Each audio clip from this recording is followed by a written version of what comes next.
welcome to Off Screen Let's Get Cinematic. I'm Van Connor. And I'm Becks Perfect, and this is your 7-day guide to everything movies. Boom. Indeed. And of course, 2 more weeks of being on the couch, is it now? I can never keep track anymore, Becks. How long are we supposed to be still on the couch now? I have no idea. I know that cinemas have opened, or they're planning on opening in a couple of weeks. There's a lot of mixed sentiments about what's going to happen, whether or not people are actually going to want to go back and, experience the cinematic feel. I think there's a lot of stuff that needs to be put in place before people feel safe enough to do it. Oh, actually, it's funny you say that, because in the moments before we hit record on this, the guidelines came out. I believe the Screen Daily published the actual government-approved guidelines for cinemas, which include no enforcement of masks. They're not going to be enforced one way or the other because there's no legal requirement for them, apparently.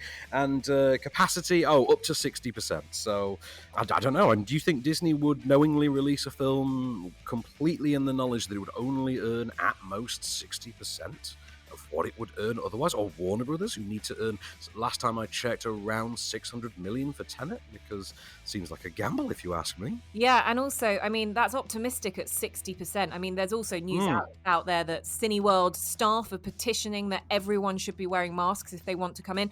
To be honest, I'm not sure I'd want to be in a cinema with, the ventilation systems, all that kind of stuff, not wearing a mask. I think it's too much of a risk, if I'm honest. I'm happy on the couch. Well, that, and I've seen the movie Outbreak, so I've seen literally the worst case scenario of what could happen if you unleash a virus in a cinematic multiplex. Right, well, let's keep everyone on the couch for now, and shall we crack on with what's on digital this week for you? Indeed. So our first offering this week, and we're going to start on something of a somber but intelligent note. We're going to talk about On the Record, which is a new documentary from director Kirby Dick and Amy Ziering. Now, Kirby Dick, I know, but you'll know you remember The Invisible War a few years ago? There was that documentary. Yeah. Also, The Hunting Ground.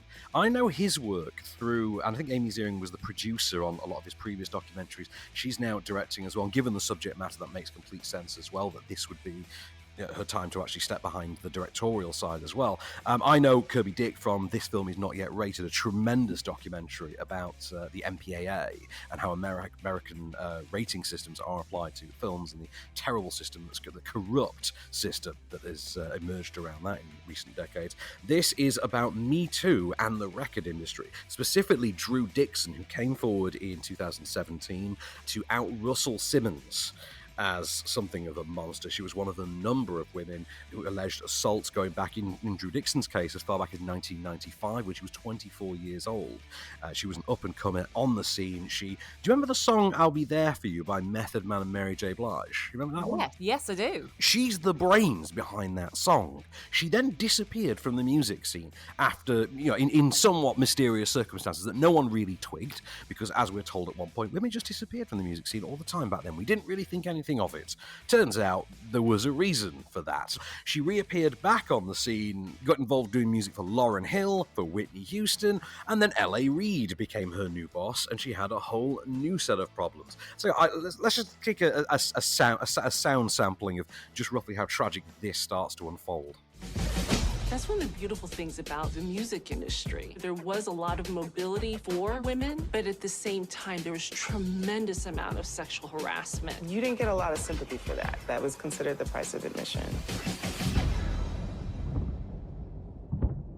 I didn't tell that many people about what happened with Russell. He just grabbed me. And I'm saying no. I was reduced to nothing in that moment. Nothing about anything that makes me who I am mattered. So it's a really, really harrowing documentary, as you would imagine any documentary about Me Too is, but in this case as well, it comes with added cultural baggage that, to be quite frank, you won't really have, I know I won't have really considered. You being a woman, you may have considered this, because I did not think for one second that there is an entirely different stigma in the African-American community for allegations of sexual assault. And as we're told at one point, it comes down to, in some cases, an issue of race loyalty versus justice. That's the term used because of the historic use of sexual assault allegations against African-American men in the 18th, 19th centuries as sort of justifications for white hatred, for lynchings and things like that. And and this burden that it heaps on, that they are damaging the community. And Russell Simmons, being the godfather of hip-hop, brings with him this innate sort of devotion by so many people, and how to even attempt to besmirch that name ostracizes you, whether you like it or not, almost instantly. It's a fascinating documentary. It's really well put together. It's really well staged. As far as these documentaries go, this is not an Asif Kapadia, which is always a comparison point, but this is something as slick as Kirby Dick's This Film Is Not Yet Rated, although punchier, more powerful. This has all the gloss of something that you'd expect Apple TV Plus to unveil. Incidentally, this is, as far as I can tell, the first project from Warner Max, which is their new distribution arm of the HBO Max platform that's launched in recent weeks. Wow, okay. Well, that's good, because I was going to ask. I was like, you're telling us stuff that I think would be so compelling as a documentary, but if you're then going to follow it up with but actually this falls a little flat, I was going to be really, really disappointed. So it definitely sounds like a good watch. Quite a difficult one, but something that I think, in terms of an education, I think it's definitely an important watch. So this is available today. So kick off your weekend with some heavy learning, shall we say. Right, so moving swiftly on, we've got The Booksellers, which is available from Monday. Tell us about that one. Okay, so The Booksellers, new documentary from D.W. Young, and it is literally what it says on the tin. This is a documentary about booksellers, narrated by Parker Posey for some reason. And I know, I can't figure that one out. Features, amongst other people, Fran Lebowitz, who you'll hear in our clip in a moment. This explores the New York rare book scene, the independent bookstore sort of circuit. And do you remember the movie Can You Forgive Me, and the shops that you saw in that movie? Yeah. Basically that sort of a culture. I mean, a lot of it takes place in the sort of 50s through the 90s, when these stores were still sort of thriving, and how these stores sort of lost their edge in the wake of the rise of places like Borders and Waterstones and places like that. One of the things I remember about those guys, they were all guys that were like all little dusty Jewish men who were very irritated if you wanted to buy a book, because they were not really in business. They were there so they could read all day. And if it was, warm, they would be sitting outside like on a box. They were covered in dust. Their hands were yellow from nicotine. They always had glasses, of course, because they've been reading in the dark since they were, 6 years old. And if you would go up to them and ask very politely, how much is this book? Half the time they wouldn't even look up. I always imagine I would be like that if I owned a bookstore. And you could just crawl around in there and you would find stuff. They didn't know what they had. If you could get his attention, he'd make up a price. But the price would be 40 cents. So I like that. So it's got a certain charming lilt to it, as you can imagine. You can hear from Fran Lebowitz in that clip. But the issue with it really becomes, aside from a few minor chuckles, there's not an awful lot going for it. It's not a very engaging or arresting documentary. It doesn't really introduce you to a culture that you'll find inherently fascinating, because it's a very dry documentary. Say, a few chuckles, but really not an awful lot beyond that, I would say. But you know what? I think the idea of looking at these kind of quirky independent bookshops, I think when I was a teen and kind of working out who I wanted to be in the world, I'd hang out in those kind of little bookshops and be like, yeah, maybe I'll be one of these kind of people, or maybe I'll just really get into film. And I'm really glad I got into film. But I can see that there will definitely be an audience, albeit nostalgic, or actually the audience that still kind of is interested in this. And actually, maybe the tone is just right for that kind of audience. Maybe it doesn't need to be a wham bam documentary. It just needs to be something that reminds people of a certain type of bookshop or experience that they actually love. So maybe it's going to be a big thumbs up for people who enjoy that sort of thing, but actually for the general population, maybe it's a little bit more down. Yeah, I totally think if you do enjoy it, if you enjoy the sort of bookshop scene anyway, then obviously it's going to be for you. It's like anything, isn't it? It's like there are Cats fans who enjoy the movie Cats. I mean, otherwise known as mental patients. But other than that, I mean, I've seen documentaries about the exotic wine scene. I know nothing about the exotic wine scene, but I really loved that movie Sour Grapes. That documentary. So it is possible for a documentary about something you know nothing about to arrest you, engage you, and interest you. But at the same time, if you are already interested in that field, then naturally, obviously, you're going to gravitate towards it. So that's The Booksellers. That's available on Monday, the 29th of June. If you are into your books, it sounds like one for you. If you're not, it's a bit of a shame maybe, but we'll see.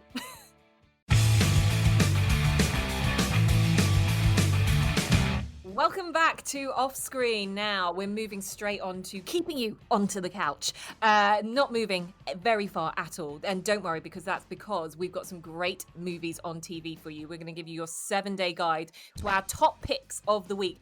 And we're kicking off on Saturday, how romantic, with a proposal on 5-star, 7:55 p.m. I really like this film. That's the thing. I mean, we talk about The Proposal, I think, about once every 3 or 4 months now, because it is a film that does get perpetually shown on TV quite often. I mean, admittedly, there is naff all on that night, so we kind of got our hands tied on this one. But at least we got our hands tied with a movie that's half decent. So, we can say that. The Proposal, which stars Ryan Reynolds and Sandra Bullock, I think this is arguably the first big mainstream role for Ryan Reynolds. He had been in other things, Blade Trinity and Wait and Just Friends and things like that, but I think it's The Proposal that put him before the widest audience for the first time. Sandra Bullock, already established as a rom-com queen at this point. She is the hard-ass boss. He is the put-upon. What is he, sort of like an executive he's her assistant? Yeah, he's her assistant, isn't he? And they kind of have to end up pretending that they're their fiancés essentially, don't they? And it's one of those films which I think plays out really well because both of them are great comedic actors. As you say, I know it was kind of an intro for Ryan Reynolds to a wider audience, but actually he's a really good actor, so he captivates you anyway, and it's not something that you're thinking is too fresh and new. It feels very established. So that kind of dynamic works really well and makes it incredibly, incredibly funny and something that stands the test of time. What, are your parents dead? Oh, no, his are very much alive. Very much. They're, well, we were going to tell them this weekend.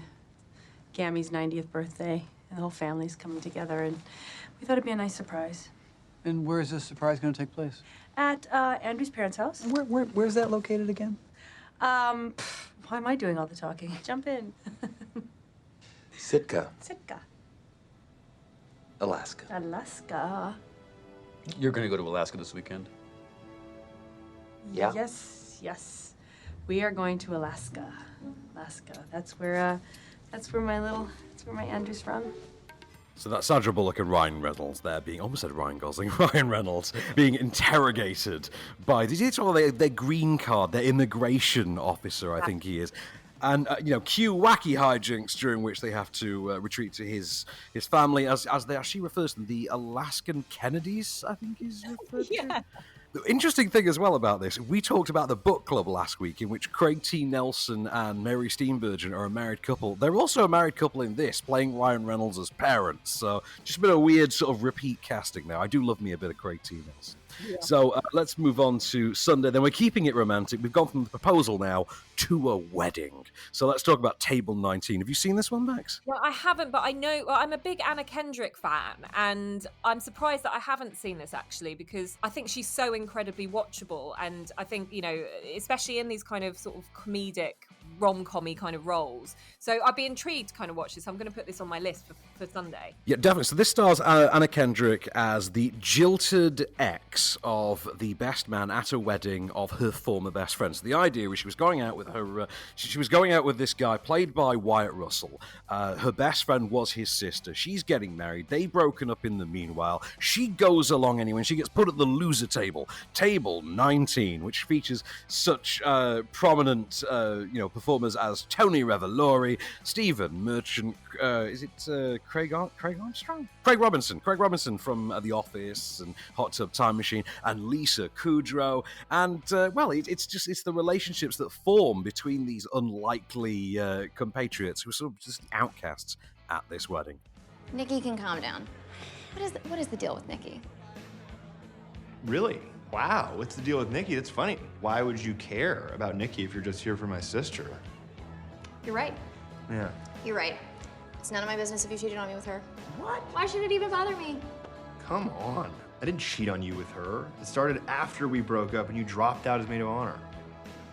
How does a guy who, after 2 years, you break up with me over text? Good luck with your future endeavors? Were you firing me? What the? It sounds like if you've ever been on that table at a wedding, this is absolutely perfect viewing for you because... Who on earth has put you on that table during a wedding? Oh, well, but I kind of do it just for a bit of fun, to be honest. I always request it. It's the most interesting. And those weddings, do you know what? At my wedding, I remember my friend saying to me, "You put us on that table." And actually, from my point of view, I was like, no, I thought you were all like a bunch of creatives that would all like really enjoy getting together on a table. And they were like, yeah, nice try. So I kind of understand it. And I think that's why I think there's going to be a lot of in-jokes that a lot of people will get from this movie, which I'm hoping is why it's kind of, one of your top picks here for Sunday. It's far from the slushy rom-com that you would expect it to be. It has got actually sharper teeth than you would expect, and it's actually quite admirable in how much it leans towards sort of a more sensitive dramedy than the comedy. And it's perfect. It's a perfect vehicle for Anna Kendrick, very much. I've seen it a few times now. Big fan. No doubt we'll watch it again.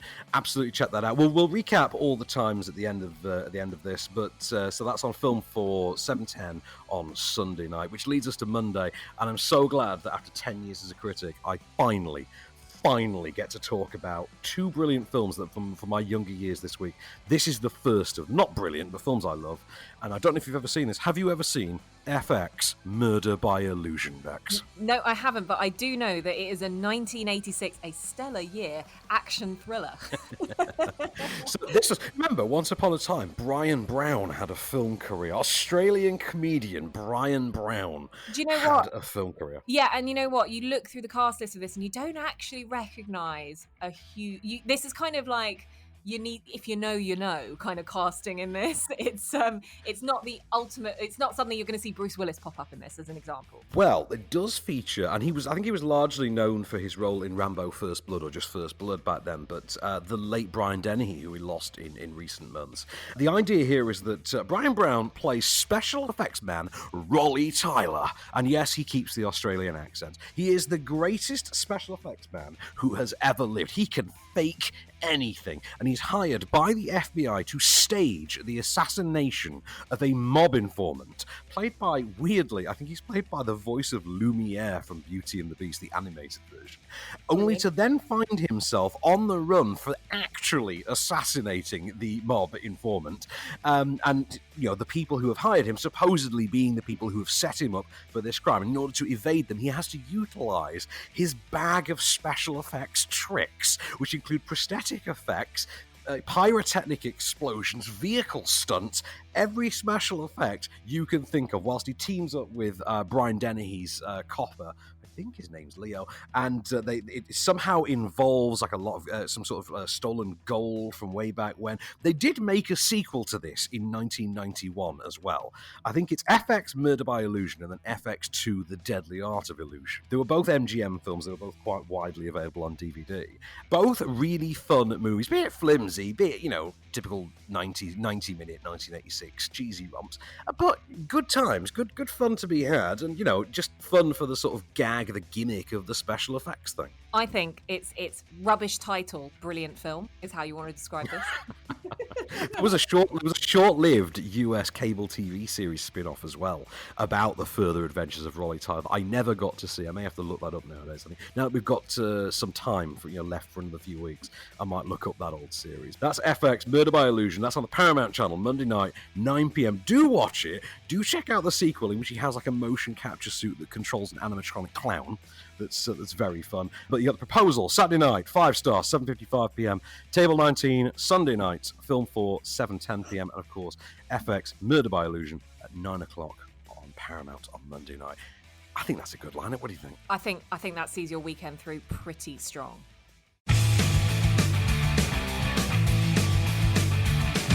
And we're back on that couch with you for a second round of movies on Freeview for the week. On to Tuesday then, Miss Perfect. Shall we take it to the ring? Yes, let's do that. Sometimes when you have a movie that's got such a following, an iconic kind of feel about it, and then it gets kind of remade or goes in a new direction for a new audience, you're very dubious about it. In this case, it was a gamble that massively paid off, because we're talking today about Creed, which is on 5 star at 9 p.m. I know people were very excited about this, but people were probably very nervous about this as well. And Michael B. Jordan absolutely slays it as Adonis Creed in this movie. Were you like a cousin? He's my father. No, Ed. I don't believe you. Call Marianne. Marianne, his wife. The house number still works? That's right. You haven't talked to her since the funeral. She said you gave a nice speech, though. I know exactly what you mean about it's always dubious when they try to take a franchise in a new direction. But Creed, when it was coming out, reminded me a lot of when Rise of the Planet of the Apes was on the way. We were just looking at that thinking, this just sounds like a terrible idea. Why would you do this to the franchise? And in both cases, we can happily say, yeah, that turned out to be the best possible version of that. Well done. Now, how many times does that actually happen? It's very few, isn't it? So it's more relief and like, oh goodness, they did a good job. Thank goodness that.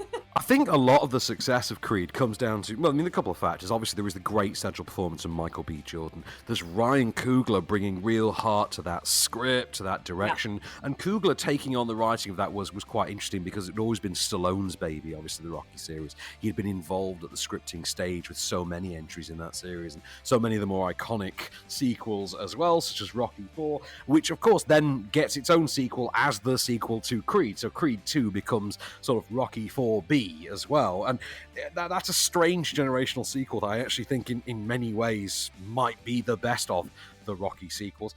I think it's a great movie with a terrific supporting turn from not only Sylvester Stallone, who rightfully got himself an Oscar nomination for this, but also Tessa Thompson as well, who I think makes a tremendous impression as not so much just the love interest, but a female lead even more prominent than Rocky's Adrian, I would say, within this series. Yeah, but I think let's not compare it. It's kind of more, let's look at it it opens it up to this new generation, and she is the understanding of like the Adrian character for our more modern generation. And I think that's a really clever thing that Ryan Coogler did, writing this in and directing this in a way that kind of makes us sort of empathetic with her character, but also she feels quite empowering as well. It's brilliant and it's so watchable and it gets your adrenaline going. And if you've got nothing going on Tuesday, I mean, who has a lot going on a Tuesday? I don't know.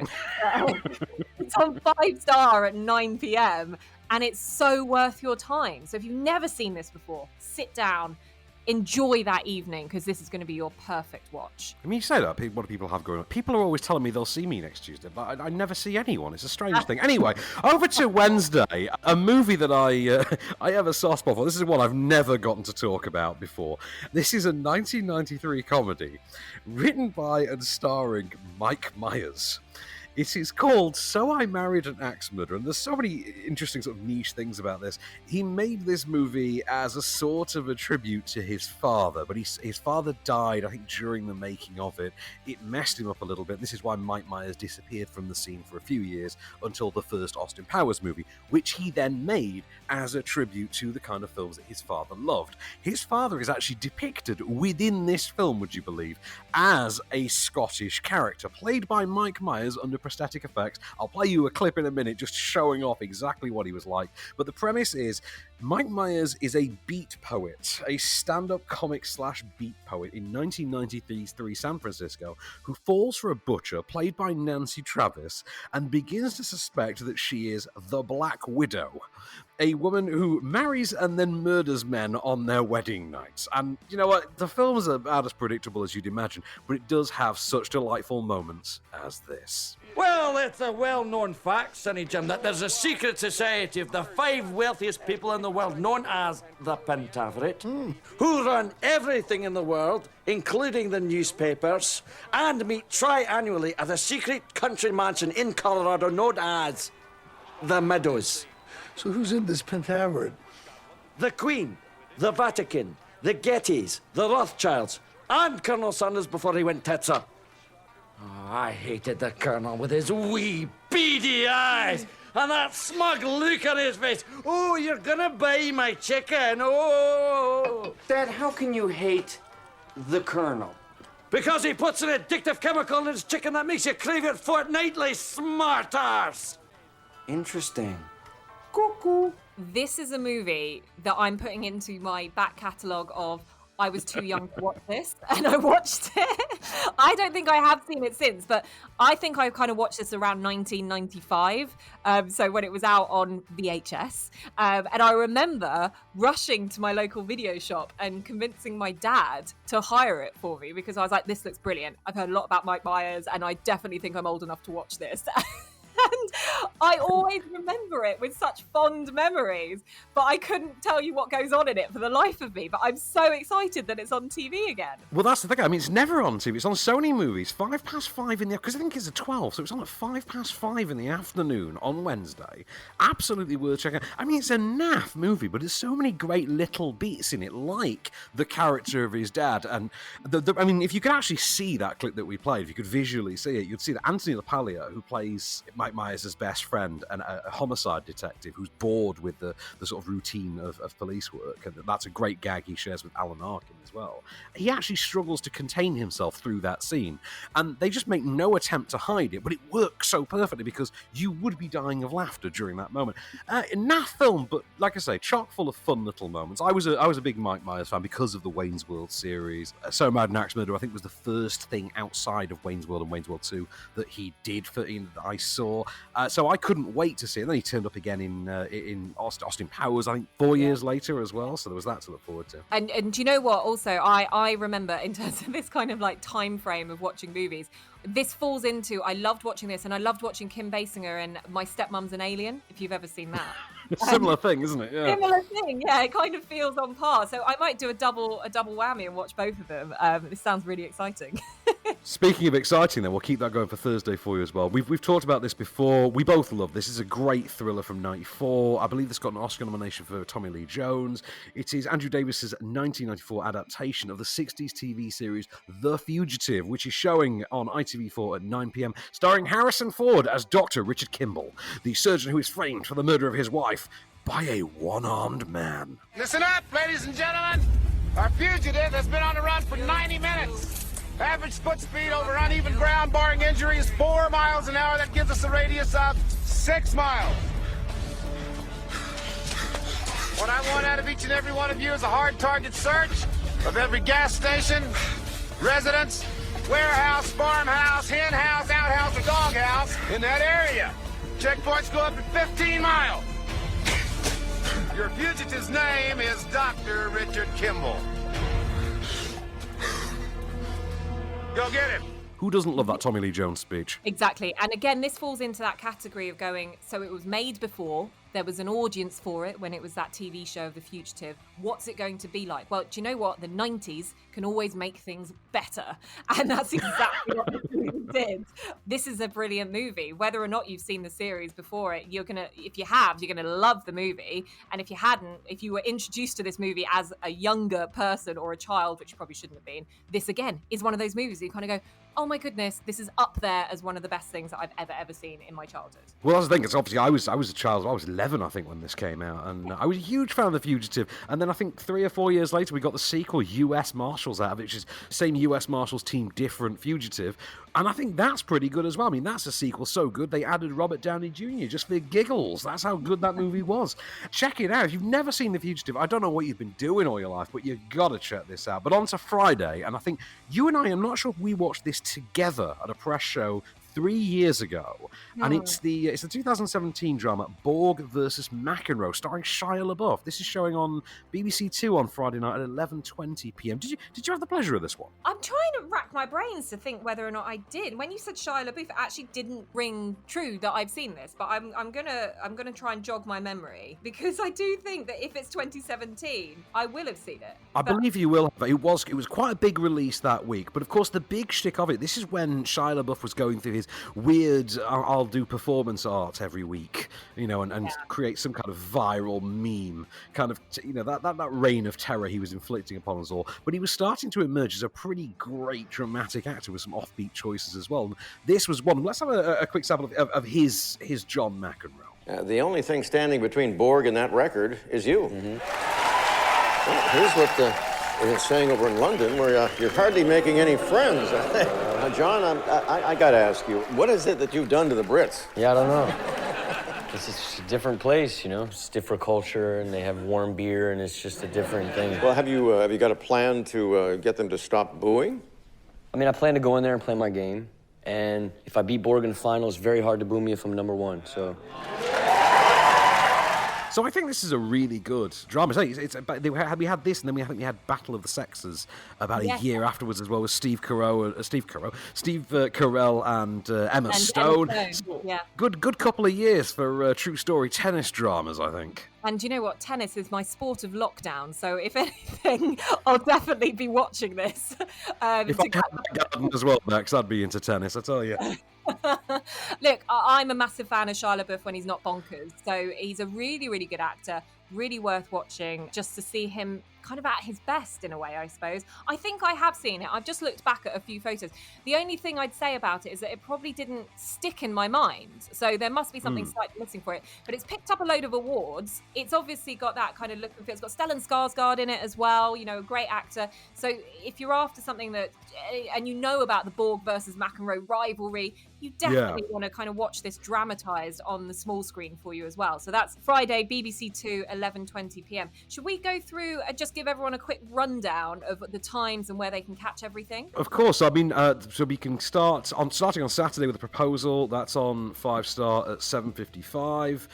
Sunday, Table 19. That's film 4, 7:10 in the evening. And on Monday, FX Murder by Illusion is on Paramount at 9 p.m. on Monday night. Over to you, Miss Perfect.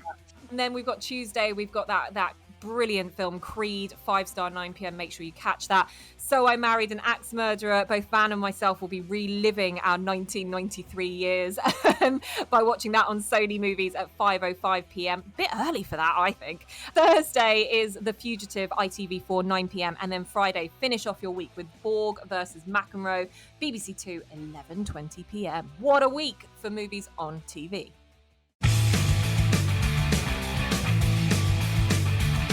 Okay, so thanks for sticking with us here on Off Screen. We've got more great movies for you guys to catch, this time on your DVDs, your shiny discs, your Blu-rays, and also on streaming. So if you're after something that once was in the cinemas and you're wanting to catch it now in the comfort of your own home, don't worry, we've got it sorted.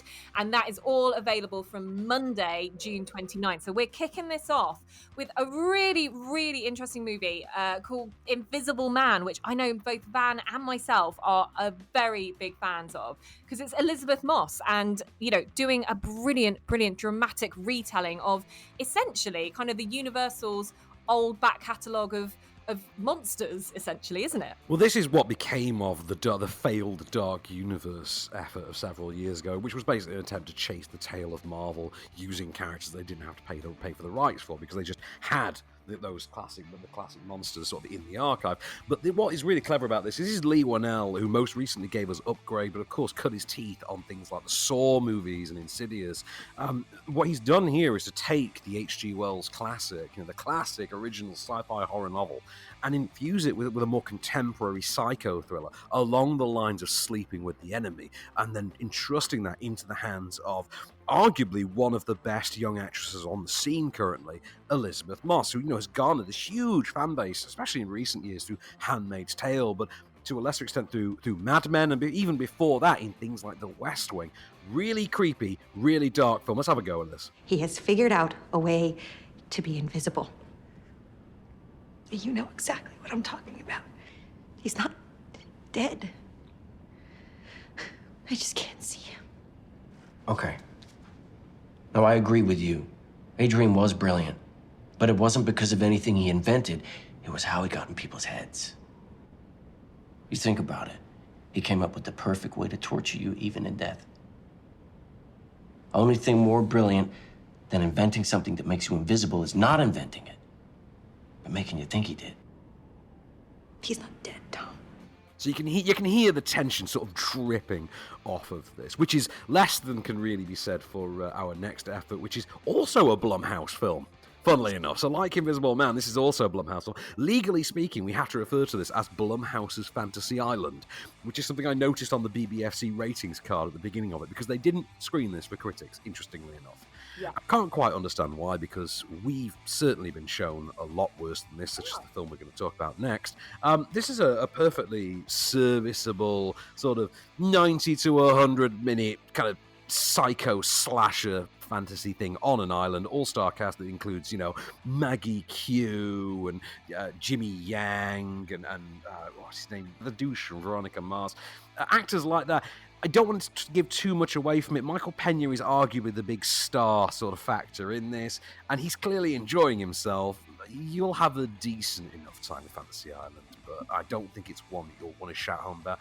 Having said that, if you're a completist, you like the Blumhouse set, you're of course going to pick this up on DVD. Now, the next offering that we've got is Like a Boss, which stars Tiffany Haddish, Salma Hayek, and also Rose Byrne. Now, Van is not a fan of this. I get that. I didn't mind this as much as he hated it.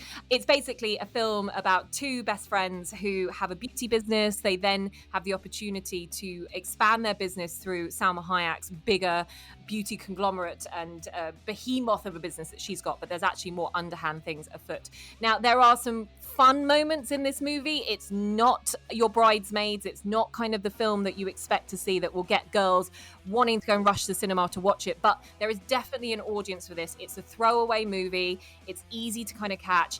It's one of those things that I think you'll have maybe 3 or 4 laughs that might kind of resonate with you, but the rest of it is relatively flat. I'm talking over this one because I don't want Van to absolutely kill it for you. Just gonna say, all I'm going to say is, when a comedy is only 83 minutes long, that tells you something. Let's move on, shall we? It's okay. I'm just going to give it a big O and a K. We're going to move on to a film that came out at the cinemas, not too short of lockdown actually happening. So we are kind of at that end of the cinematic offerings at the moment. And it is Greed. It is Steve Coogan's retake of, or his take on what I think the big boss of Arcadia might be like in real life. It's very satirical. It's very interesting. It's also got the last performance, I think, of the dearly departed Caroline Flack, which actually is quite jarring to watch at the beginning. Yes, because am I right in thinking that we sat in the screening to watch this, and it literally opens with Caroline Flack, and it was 2 days after she died? Am I right in thinking that? You are, because we had a member of the studio come out and warn us just to make sure that we are prepared for that. And I think I wasn't paying attention at that point. Oh, clearly. Yeah, and I was there with you, Van, so you were definitely Okay. I think I wanted this movie to be much more than it was. It was okay. It wasn't quite your 24-hour party people or your Alan Partridge. I'll give you that. Now, to be fair, I didn't want it to be more than it was, because what I thought it was absolutely terrific. But even I will say, it's not 24-hour party people. This is more like 15 and a half hour party people, if we're being really charitable. But I do think a lot of the success of this comes down to that magical pairing of Steve Coogan playing, it rhymes with Schmarshmole, and Michael Winterbottom, who I always find interesting. Even when his films are rubbish, they're at least interesting. Give it that. But also, an incredible cast in this. I mean, Isla Fisher, David Mitchell, just a really bizarre, eclectic mix in there. Tim Keyes. If I'm getting Tim Keyes in this, just seems weird to me. But there's just this mishmash of strange performers in there. A lot of it taking place in the past and using basic unknowns. And I was really intrigued by how this was laid out, what it had to say about the industry. I think it gets a little bit preachy over the beginning and end credits, and that's not gone unnoticed by a lot of people.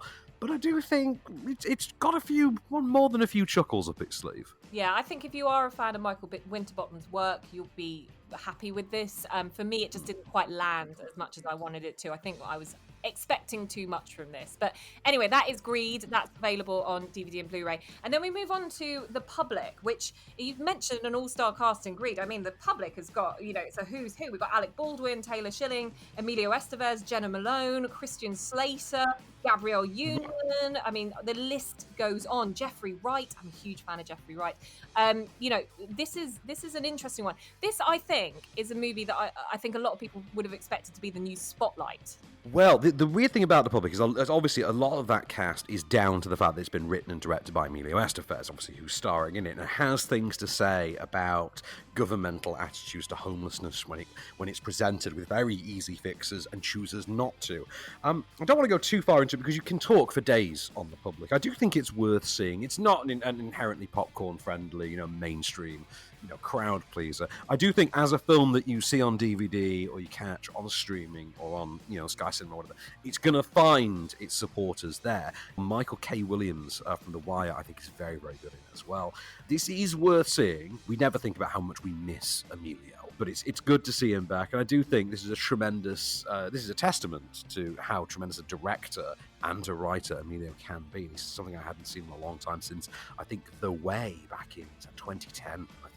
Well, it's a good selection. To be honest, there's something for everyone in this selection on DVDs and Blu-ray. Should we move over to streaming and see what's on offer there? Well, we've got two smaller ones coming to Amazon Prime, being added to the AP catalogue this next week. We've got The Truman Show and The Silence of the Lambs both coming to the platform on Tuesday the 30th. They're both classics. I'm quite a fan of, both of those, especially Truman Show. What about you? You're right in calling these classics. I mean, The Truman Show was just such an interesting concept. The idea of, look, this is before Big Brother actually came out.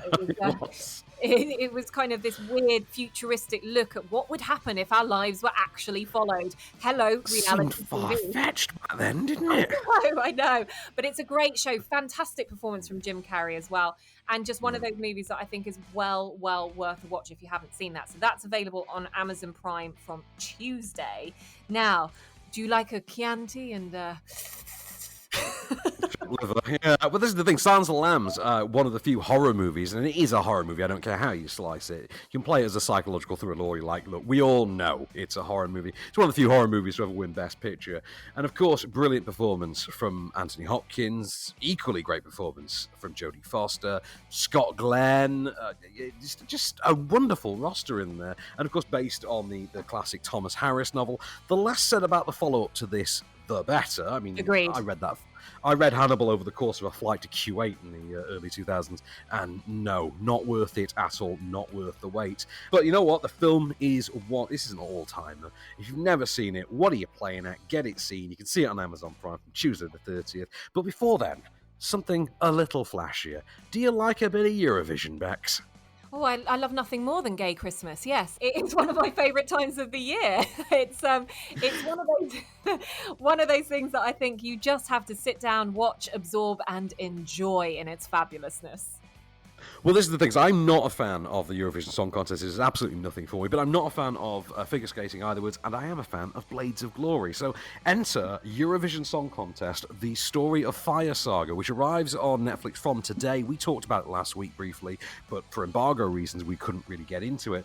This stars Will Ferrell, Rachel McAdams, Pierce Brosnan, Dan Stevens, Demi Lovato, not one but both Demetrios, Jamie and Natasha. And it's effectively, like I say, Blades of Glory at Eurovision. Let's have a refresher as to sort of how this plays. All of Iceland thinks we are a joke. That's not true. And my father is ashamed of me. No, he's not. He looked me into the eyes and said, I am ashamed of you. Maybe he was drunk. He said, and you might think that I'm drunk, but I am dead sober. Idiot. Officially, Fire Saga will be representing Iceland at Eurovision this year. I hate them. Absolutely terrible. They're old, disgusting people. But we have no choice. So we're in.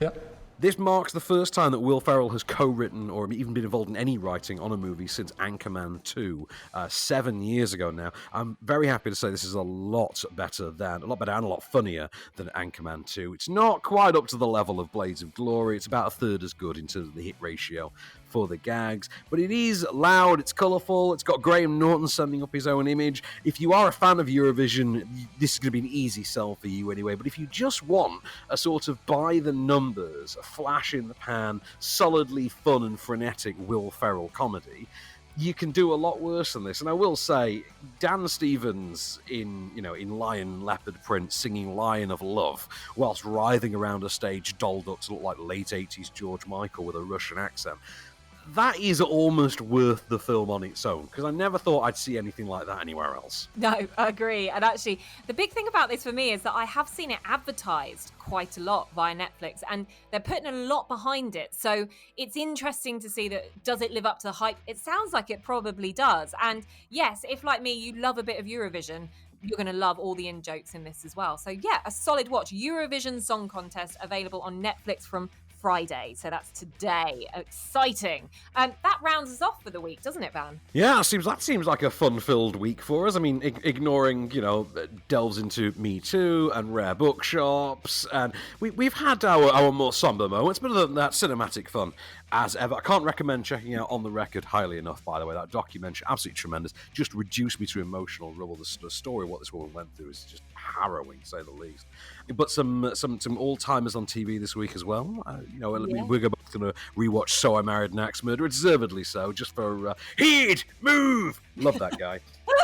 Yeah, and there's so much that you can get as well on DVD and Blu-ray. So if you are into a great kind of retelling of the story of the H.G. Wells story of the Invisible Man, catch that on DVD and Blu-ray from Monday. And then, of course, if you just got Netflix on tap, then Eurovision Song Contest is launching today and is one for you to watch as well. So as ever, we'll be back with more movies, probably on the couch yet again next week, but we'll have to wait and see on that one. We'll keep you posted, but for the moment, I've been Becks Perfect. I've been Van Connor, and this has been Off Screen.